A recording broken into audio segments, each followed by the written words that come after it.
Hello friends, welcome again to my channel. I'm Archana Singh and today's video lecture I'm going to discuss some most important questions and most expected questions for coming NET JRF exam, which is repeatedly asked by UGC NET. So without wasting time, let's start. The very first question is the research method which focuses on establishing causal relationships with control among variables independent, moderator and dependent is called. तो यहाँ पे question कह रहा है कि ऐसा कौन सा रिसर्च मेथड है जो कि किस पे फोकस करता है, कॉजुअल रिलेशनशिप के एस्टैब्लिशमेंट पे फोकस करता है और किसके साथ, वेरिएबल्स को कंट्रोल करके. ओके तो इस तरह के जो क्वेश्चंस होते हैं जिसमें कि वेरिएबल्स को कंट्रोल किया जाता है, मैनिपुलेट किया जाता है, कॉजुअल रिलेशनशिप स्टैब्लिश की जाती है, तो ये कौन सा मेथड है, ये एक्सपेरिमेंटल मेथड है. सो एक्सपेरिमेंटल मेथड में हम टू वेरिएबल्स लेते हैं, independent variable and dependent variable. For example हम अभी कोरोना का एग्जांपल्स ले सकते हैं कि जो कोरोना डिजीज़ है वो डिपेंडेंट वेरिएबल्स है एंड जो साइंटिस्ट लैब में उसका एक्सपेरिमेंट कर रहे हैं, वैक्सीन का एक्सपेरिमेंट कर रहे हैं, तो वैक्सीन यहाँ पे क्या है, वो इंडिपेंडेंट वेरिएबल है. तो इंडिपेंडेंट वेरिएबल को हम कंट्रोल कर सकते हैं, मैनिपुलेट कर सकते हैं फॉर बेटर रिजल्ट्स. ओके उसका एक्सपेरिमेंट कर सकते हैं. तो वैक्सीन को डॉक्टरों ने बहुत एक्सपेरिमेंट किया, उस पर बहुत सारे प्रयोग किए कि कैसे इसको और भी बेस्ट बनाया जाए, है ना, इसको मैनिपुलेट किए. तो इस तरह के जो मैनिपुलेशन है, कंट्रोल है, वो किस पे किया जाता है, इंडिपेंडेंट वेरिएबल पे.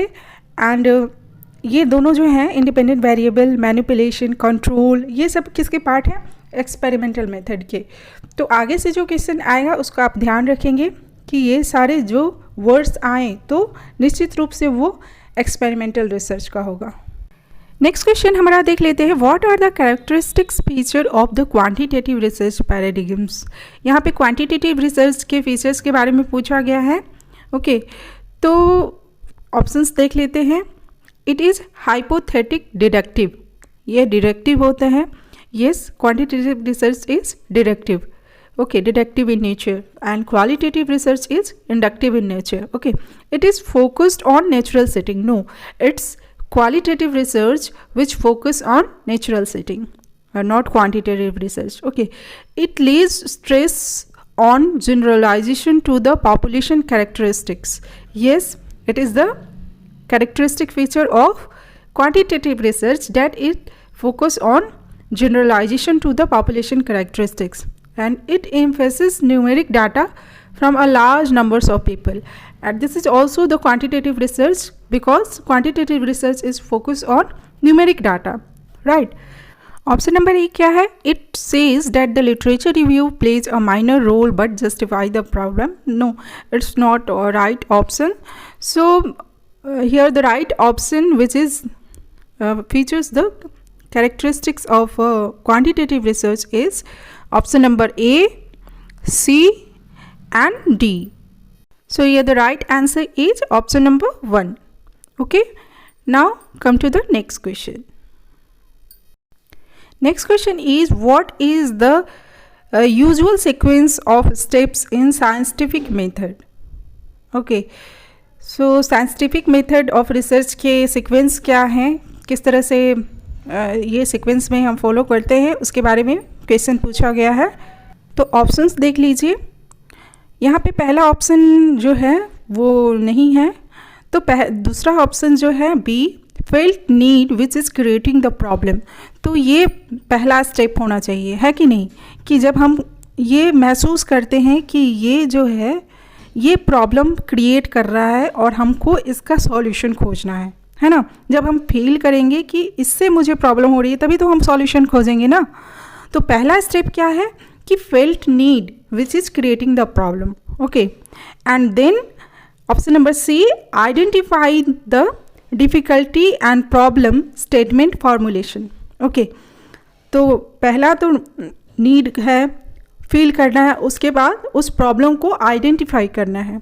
ओके फिर क्या करना है, फिर है hypothesis making bye identifying the variables. अब क्या करना है कि उसका इंस्टेंट सॉल्यूशन खोजना है. हाइपोथेसिस में हम क्या करते हैं, सपोजिशन है, कि उसका हम एक काल्पनिक सॉल्यूशन खोजते हैं। ओके, तो वेरिएबल्स को पहचान कर हम उसका सॉल्यूशन खोजने की कोशिश करते हैं। तो ये हमारा नेक्स्ट स्टेप हो गया, है ना। उसके बाद क्या है, ऑप्शन नंबर ई, है ना, collection of data using appropriate research tools. अब हम डाटा कलेक्ट करते हैं रिसर्च टूल्स की हेल्प से, and then data analysis and interpretation. Okay, so last step है हमारा क्या, डाटा एनालिसिस एंड इंटरप्रिटेशन। तो यहाँ पे option number 2 is right answer. Okay, चलिए नेक्स्ट क्वेश्चन देख लेते हैं। नेक्स्ट क्वेश्चन है, ICT helps a researcher in which among the followings. किस क्षेत्र में आईसीटी जो है, इंफॉर्मेशन कम्युनिकेशन टेक्नोलॉजी, रिसर्चर्स को हेल्प करती है। तो पहला ऑप्शन है identifying research area and identify appropriate information source through searching various online portal. तो यहाँ पे हम समझ सकते हैं कि आईसीटी जो है, इंफॉर्मेशन कम्युनिकेशन टेक्नोलॉजी, हमारा हेल्प करता है रिसर्च एरिया को आइडेंटिफाई करने में और एप्रोप्रिएट इंफॉर्मेशन को आइडेंटिफाई करने में, एंड देन सर्च करने में, वेरियस ऑनलाइन पोर्टल्स को सर्च करने में आईसीटी हेल्प करता है। तो ऑप्शन नंबर ए जो है वो राइट है।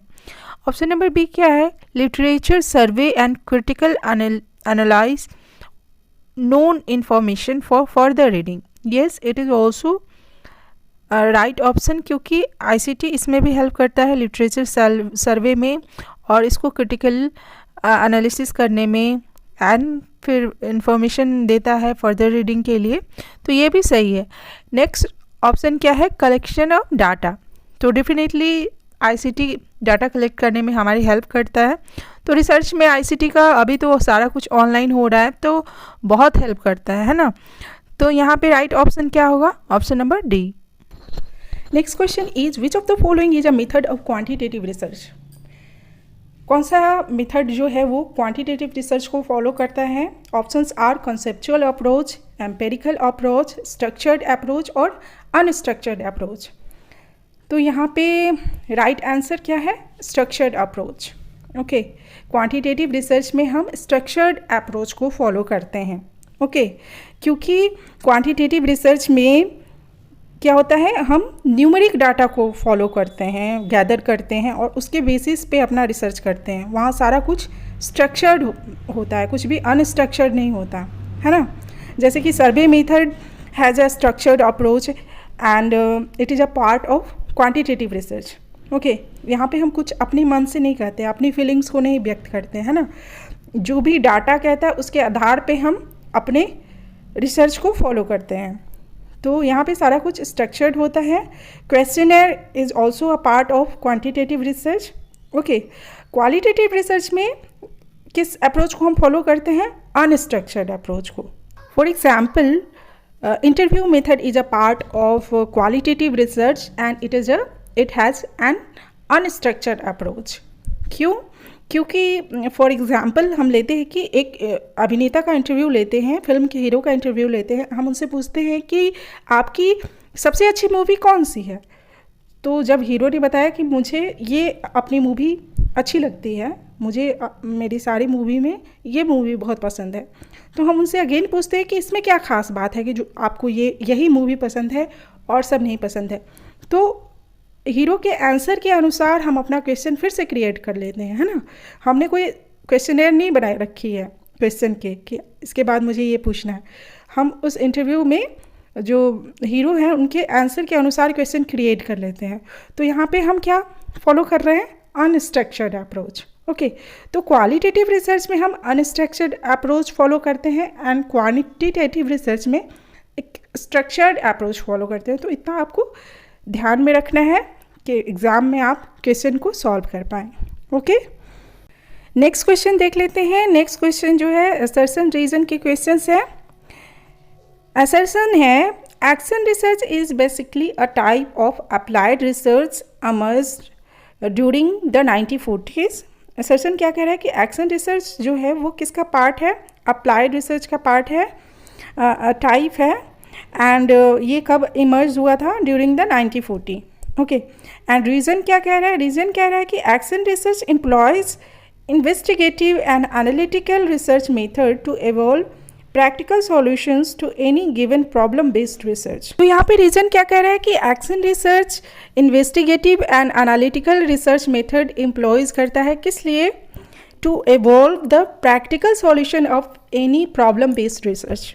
ओके, तो यहाँ पे रीजन भी सही है ना, और असर्शन भी सही है. तो यहाँ पे आंसर क्या होगा? Option number A. Both A and R true and R is the correct explanation of A. Next question देख लेते हैं. Next question is again assertion and reason type question. Assertion क्या है? Assertion is qualitative research have higher degree of flexibility. Qualitative research have higher degree of flexibility. Qualitative research के पास क्या है? Flexibility है. ओके, तो हमने पिछले क्वेश्चन में बात किया था कि क्वालिटेटिव रिसर्च कैसे अप्रोच को फॉलो करता है? अनस्ट्रक्चर्ड अप्रोच को फॉलो करता है ना. तो डेफिनेटली यहाँ पे फ्लेक्सिबिलिटी होगी, क्योंकि ये अनस्ट्रक्चर्ड अप्रोच को फॉलो करता है तो फ्लेक्सिबिलिटी तो होगी ही, है ना. क्वांटिटेटिव रिसर्च में फ्लेक्सिबिलिटी नहीं होगी, क्योंकि वहाँ पे स्ट्रक्चर्ड अप्रोच को फॉलो किया जाता है. ओके, तो असर्शन यहाँ पे सही है. रीज़न क्या है? In qualitative research, the response of the participants determines the question researchers should ask next. Okay, तो रीज़न क्या कह रहा है कि क्वालिटेटिव रिसर्च में हम क्वेश्चन चेंज कर देते हैं. किसके अकॉर्डिंग? Response of participants. हम जिससे क्वेश्चन पूछ रहे हैं उसका रिस्पॉन्स क्या है उस क्वेश्चन पे, उसके अनुसार हम क्वेश्चन को चेंज कर देते हैं. जैसा कि मैंने एग्जाम्पल दिया था पिछले क्वेश्चंस में कि जब हम एक इंटरव्यू सेशन में एक फिल्म का हीरो का इंटरव्यू लेते हैं फॉर एग्जांपल, और हम उससे पूछते हैं कि आपकी अच्छी फिल्म कौन सी है, और वो बोलते हैं कि मेरी ये अच्छी फिल्म है, तो हम उसके अकॉर्डिंग क्वेश्चन चेंज कर देते हैं कि क्यों, इसमें ऐसी क्या बात है ना. तो रीज़न भी सही है और असर्शन भी सही है. तो यहाँ पे क्या होगा?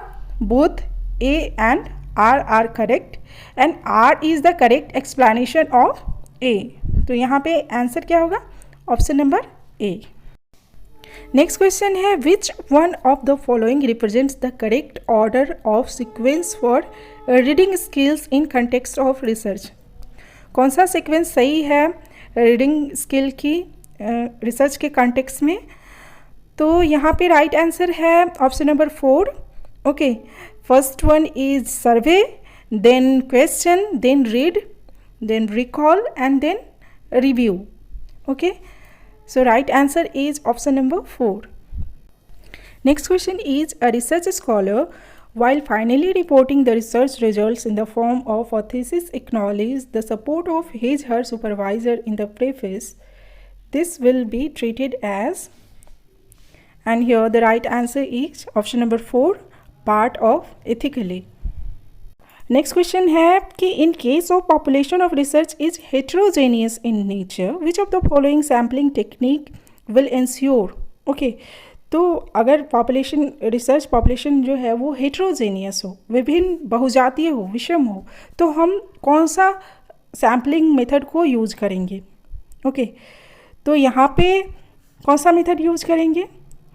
यहाँ पे राइट आंसर है option number 2, stratified random sampling method. Okay, so all the questions are very important, you should keep in mind.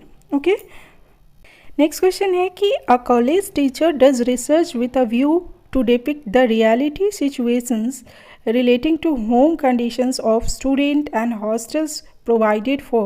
Which of the following research format will be helpful to do so? तो यहाँ पे college teacher research करता है in the reality situation relating to home condition of student and hostels provided for. Okay, तो यहाँ पे जो appropriate research format होगा वो क्या होगा?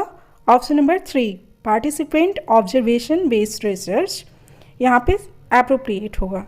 नेक्स्ट क्वेश्चन क्या है? In which of the following steps of research the scope for creativity and imagination is outmost. कौन सा ऐसा रिसर्च है जिसमें कि क्रिएटिविटी एंड इमेजिनेशन का स्कोप जो है वो सबसे ज़्यादा है? यहाँ पे राइट आंसर क्या है? Option number 3, identify variables and hypothesis. तो वेरिएबल्स को पहचानना और हाइपोथेसिस करना, है ना। हाइपोथेसिस क्या है? Tentative solution of any problem. Okay, supposition, हम रिसर्च करने से पहले क्या करते हैं, उसका सॉल्यूशन खोज लेते हैं। तो ये क्या है? एक काल्पनिक सॉल्यूशन खोजते हैं, तो ये हाइपोथेसिस है। तो वेरिएबल्स को पहचानना और hypothesis is the most creative and imaginative process. Okay student, we stop here. Very soon we'll come with another video lecture, so don't forget to like, share and subscribe and hit the bell icon for more updates. You can join our online course for daily 1-hour discussion classes and notes. You can call or WhatsApp us on given number. Okay, thank you. Stay blessed.